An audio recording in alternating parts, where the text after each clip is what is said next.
Hello, I'm John Suchet. I present the flagship morning show here at Classic FM every weekday morning in the UK. But before I was a classical music presenter, I was a correspondent and anchor for ITN News in the UK.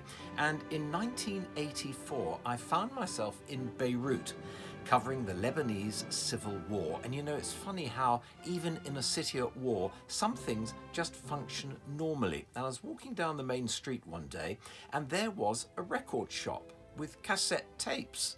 And I thought, I'd like a new tape to play in my battered old Walkman cassette player that I had in my pocket. And I walked in, and naturally, being a Beethoven man, I walked straight to the letter B and started looking at the Beethoven cassette tapes. Nice to see all those yellow coverings of the Deutsche Grammophon cassettes. There were all the symphonies, there were the piano concertos, the string quartets, and I found the Triple Concerto. Now, I have to date written 6 books on Beethoven. I've got a 7th coming out next year.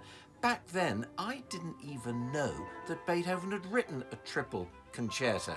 I later researched it. He probably wrote it for his pupil, Archduke Rudolph, younger brother of the Emperor, because the piano part is actually quite simple, so he may have written it so that the Archduke could play it. But the stars, the particular star is the cello, and of course the violin.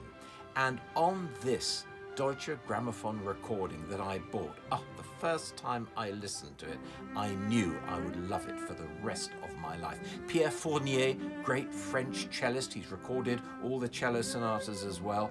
But for me, the star of the album is Wolfgang Schneiderhan, the great violinist, leader of the Vienna Philharmonic, and he's on this Deutsche Grammophon recording. He also recorded all the violin sonatas for Deutsche Grammophon, and my favorite recording of the violin concerto by Beethoven, also by Schneiderhan.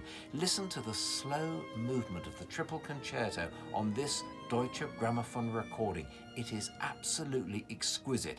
I think that Beethoven's Triple Concerto is possibly the most underestimated work that he ever composed. And for me, I now have maybe a dozen recordings of it, maybe more, but for me, nothing comes close to that classic Deutsche Grammophon recording with Schneiderhan and Fournier made all those years ago.